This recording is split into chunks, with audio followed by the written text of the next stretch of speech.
Hi, good afternoon. My name is Bethany Seidella, and I am a member of the statewide AEDY team. I'm happy to be here with my colleague, Stacy Turney, to present to you this afternoon on MTSS action planning and an AEDY program. Just as a side note, we are recording this and playing it, but we are here live as well. And if you have any comments or questions, please feel free to put them into the chat box throughout the presentation, and we will be responding to those as quickly as possible, as soon as we can. Also, we will remain live at the end of the presentation if you have questions at the end as well. So just for a session overview of what we will be talking about today, we will be going through the Tier 1 component of the MTSS framework and really building that foundation for your program. So there's three big things that we're going to cover today as far as that Tier 1 framework. One of them will be assessments, and we'll talk comprehensively about that. Secondly, will be core teams and what that should look like in your program. And lastly, we'll be giving you information on evidence-based core instruction and how you can look at that in your program. After that, we will take you into the action planning. So you can think about putting an action plan forward for one of those three, or possibly more than three of those components.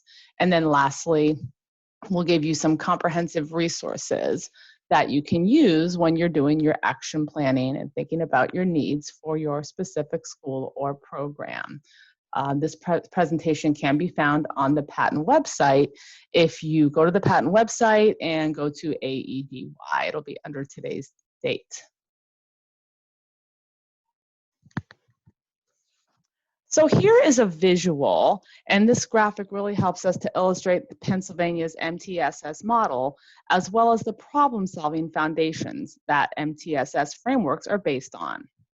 In a problem-solving model, data is used to define student problems in measurable terms related to expected academic, behavioral, and social outcomes.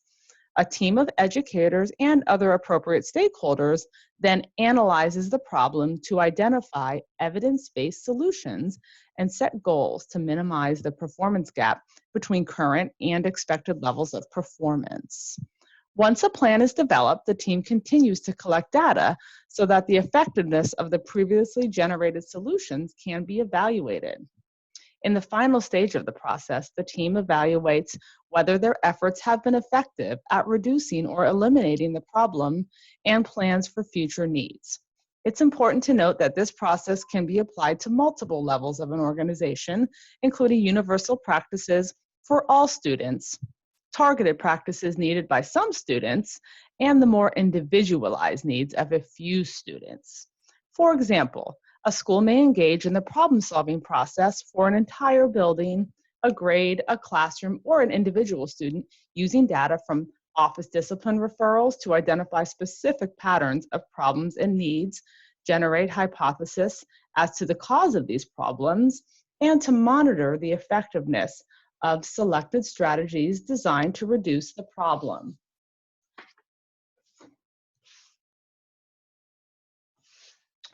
So here is a graphic that I'm sure you've seen often, and it's very helpful because it illustrates the idea of a continuum of school-wide instruction and interventions aimed at supporting all students. As noted earlier, we will be talking about and concentrating on that Tier 1 or primary prevention today, and that includes universal supports designed to benefit all students and should ideally meet the needs of approximately 80% of the student body. Secondary prevention or Tier 2 supports are designed for approximately 15% of the student body who do not respond adequately to universal supports. And the approximately 5% of students with the most intensive needs receive tertiary individualized support at Tier 3. Today, we're going to focus on Tier 1 and what that may look like for students in your program. Thank you. As Bethany has stated, today's focus is on building your Tier 1. As you work to build your Tier 1, components, some important things to remember are core supports are determined by the needs of the students in a particular school or AEDY program. Core supports at Tier 1 are what all students get. An example of that in AEDY programs is the required 2.5 hours of counseling. Additionally, some schools and AEDY programs will require more support than others at the Tier 1 level. This depends on the needs of the group. How you determine those needs will come from the assessments and the data that you collect.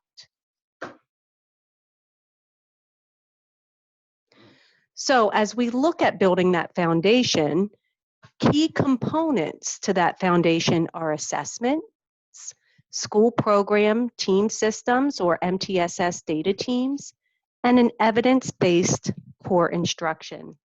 Each of these components will be reviewed throughout the session and later applied to the action planning document. The first component of Tier 1 is assessment and data. Two types of assessments that are required in your AEDY application are student behavior assessments and program evaluation data. Student behavior assessments are designed to understand behavior patterns and develop individual intervention plans. Two ways that you can use student behavior assessments are at the individual student level and at the universal level. At the individual student level, you are using these assessments to develop individual student behavior goals, which is determined within the first 5 days of placement. At the universal level, you are using this information to determine trends within your whole group of students.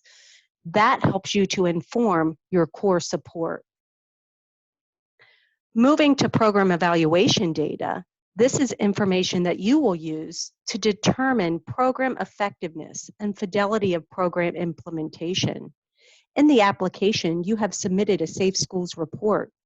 You can also use the results of your tiered fidelity inventory or your benchmark of quality reports if you are currently part of the PBIS network.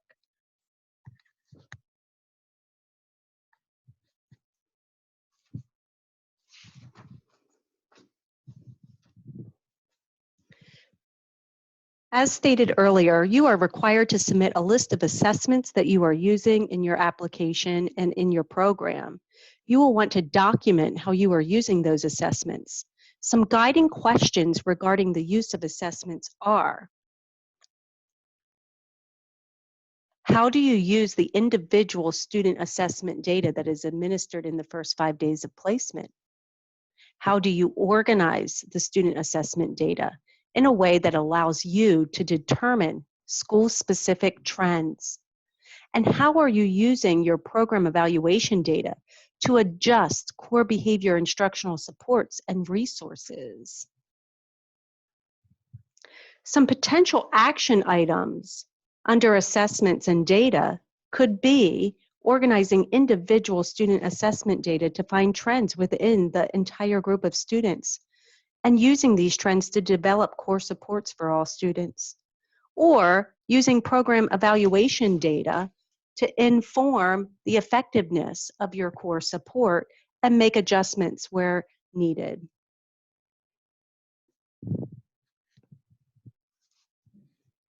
To use your assessments for data meetings and decision making, you will need to develop an MTSS data team, the second component to building your Tier 1. What does this team do? This team collects and analyzes system data and student data with the purpose of using a problem-solving process to meet individual student and school-wide needs.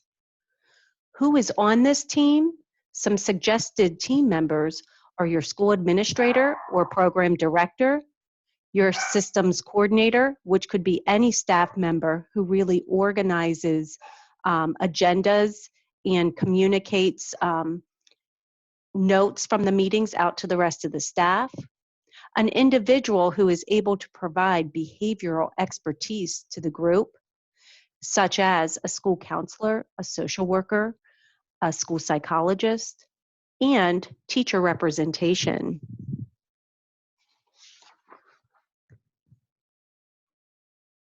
So what is the purpose of your school team? The purpose is to meet weekly or biweekly and to meet periodically. During your weekly or biweekly meetings, the team will review student data, such as your student behavior assessments and your progress monitoring information, to discuss the effectiveness of program components. Adjustments are made when the data indicates that there is a need for change. Periodic meetings include the use of program evaluation data to determine the overall program effectiveness, adjust action plans, and decide what professional development staff may need.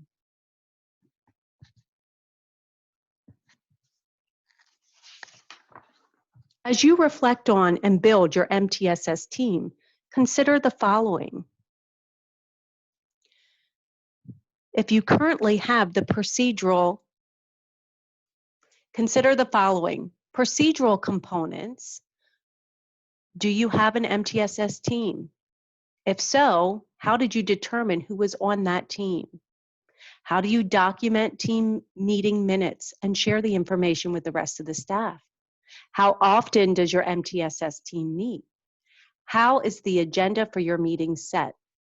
Is the purpose driven by data review? In the data decision-making section, what data sets is your team using when they meet? What is the process used to look at data and determine next steps? Does the team use a specific data analysis protocol, such as the TIPS format?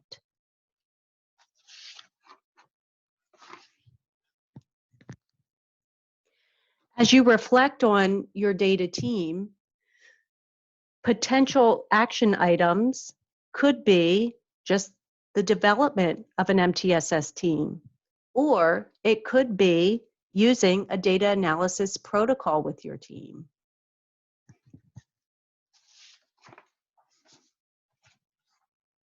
Moving on to the third component, evidence-based core instruction, we really want to look at the definition, which is a model of schooling that uses data-based problem solving to integrate academic and behavioral instruction and intervention, which is delivered to students in varying intensities based on student needs.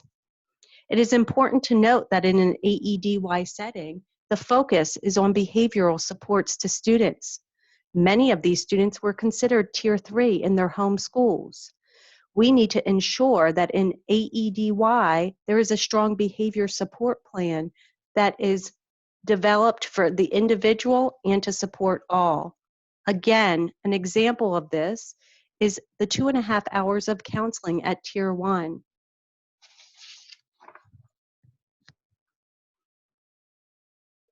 In addition to that, components of an evidence-based core instruction include common expectations or norms that are clearly defined. This usually is no more than 5. The use of a matrix to define those expectations in all settings of the school. Common lesson plans that explicitly teach behavior expectations in all settings. A system to positively reinforce students for following the expectations. The use of evidence-based programs to teach kids social and emotional skills, and a method of tracking discipline infractions and having a method to look at them. Some examples of these pieces of evidence-based core instruction is the school-wide rules or norms. Be responsible, respect yourself and others, do your best, cooperate with others. The clearly defined behavior matrix. Here you can see those school-wide expectations along the left side, and then the settings across the top of this document. all settings of the building, clearly define what that looks like. This matrix should be explicitly taught to students and placed in all areas of the building to serve as reminders. Developing a reinforcer, which depends on the motivation of the students that you're working with. Implementing evidence-based programs such as a PBIS framework and other specialized programs based on your data, such as substance abuse counseling and cognitive behavior therapy. And again, a method of tracking office discipline referrals, such as SWIS, or another system that allows you to determine where behavior referrals are occurring, what time of day, and how often.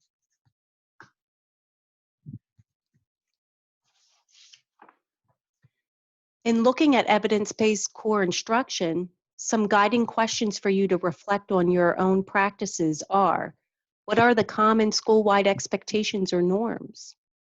Are there less than 5? How have you communicated the behavior matrix? What are the common lesson plans used by all teachers to explicitly teach the expectations and norms? How are you implementing an evidence-based program to support students' social and emotional skill development? How do you track office referrals and daily points? How do you use that information? Are you using any evidence-based programs to help develop social and emotional skills and shape behavior? If so, how did you choose that program?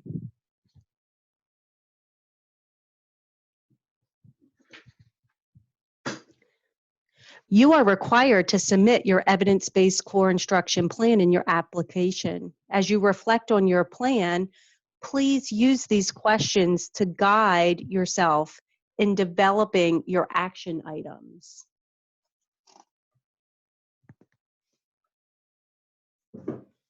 So now we're going to jump in and talk about the action planning. Think about what Stacy just talked about with the 3 big components from today. So with the action planning, after meeting with your team and reflecting on where your program is in terms of Tier 1 in regards to assessments, teaming, and evidence-based core instruction, the next step will be to implement an action plan. Some of you have already started this process. Now, if you're receiving PBIS support through your local intermediate unit or perhaps Patton, you have a starting place with your tiered fidelity inventory or perhaps your benchmark of quality assessments. This sample action plan can help to guide you in your process as you look at the needs of your program to create an action plan. So I'm going to pull that up here to show you the sample action plan. So here is the action plan format. They're all, it's in a template, and this one is a sample, so yours will be blank here. But when thinking about your MTSS action plan, the area of compliance will be MTSS, and the standard of performance is really going to, this is where you're going to think about which one of those 3, or perhaps more than one of those, that you want to address. Then the next portion of the action plan is the steps that you're going to take and what needs to be done. Then the next column is what resources or supports are needed, and then a timeline to complete these things. So in looking at the first one that's here, the school perhaps needs a team structure for MTSS. There might not be a defined team. So the action step would be to set up a Tier 1 school team or program team and create team operation procedures and structures. So some of the resources that you might need here could perhaps be, think about who you have at your school and what training they have. And that would, include your staff composite and what certifications they have. That information would be helpful, as well as a meeting format. You want to think about setting up that meeting format, as well as a standing agenda and protocols for your meetings. You perhaps might need some assistance from your local IU or Patton to support you in this. And you might think about some resources that we'll provide you with today, as well with with Schoolology as well as today's webinar. So the timeline for that one could perhaps be one of your first action items. So that might be something you want to have done for the start of school or very near the beginning of the school year within the first few weeks. As an example, the second action item might be you think about your evidence-based core instruction. And what you might want to do here is, in this example, is creating a school-wide expectations, routines, acknowledgements, in-class continuum of consequences. So that goes back to what Stacy talked about with the matrix and things like that. Some things that you might want to think about resources-wise are looking at your staff handbook. Do you have one of them? Do you have a code of conduct? Do you have lesson plans? And if not, creating those lesson plans that teach those desired behaviors that are on that matrix. Again, you might be using your local IU or patent, as well as Schoolology trainings or this webinar. And this might be a timeline that's a little bit longer, perhaps starting at the beginning of the school year through the winter, and perhaps these lessons could be ready to teach when students come back from winter break.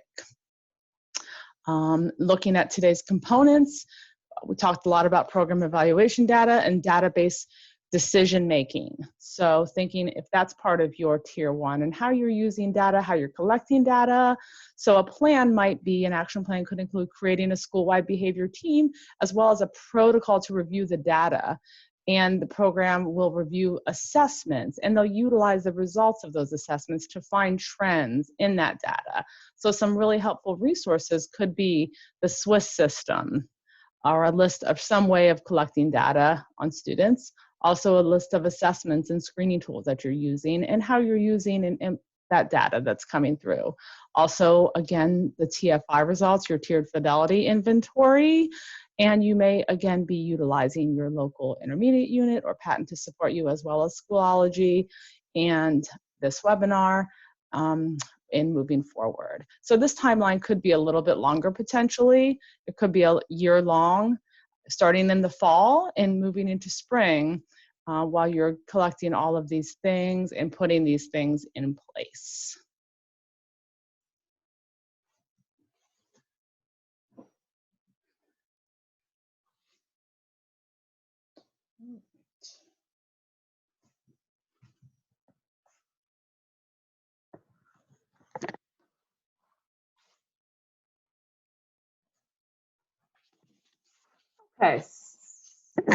Okay, so next, the action planning document. So actually going forth and uploading your action plan, these are the exact steps to go to do that. So when you go to Leader Services, you're going to log in, you're going to open up your application and navigate to Program Sites. Under there, you will find Edit and go to Program Application Details. And then on the flyout tab on the left, you'll navigate to the Positive Behavior Supports page. And then you are going to upload your action plan underneath the portion that says Evidence-Based Tiered Prevention Intervention Non-Exclusionary Behavior Framework. Here is a screenshot so you know exactly where to upload your action plan on the Leader Services website. So a few reminders, all applications need to be approved by June 30th. Therefore, you want to ensure that all the components are up to date and needed changes are made before this deadline. The primary contact for AEDY will receive the information on the application, and you can contact AEDY at patent.net if you have any questions. This is a list of resources that could be helpful along with this webinar as you consider how you're supporting students in your programs. There are many resources, but this is a good starting spot for implementing MTSS and ensuring that all students have access to appropriate structures for success. We want to thank you for your time this afternoon, and we are available for questions.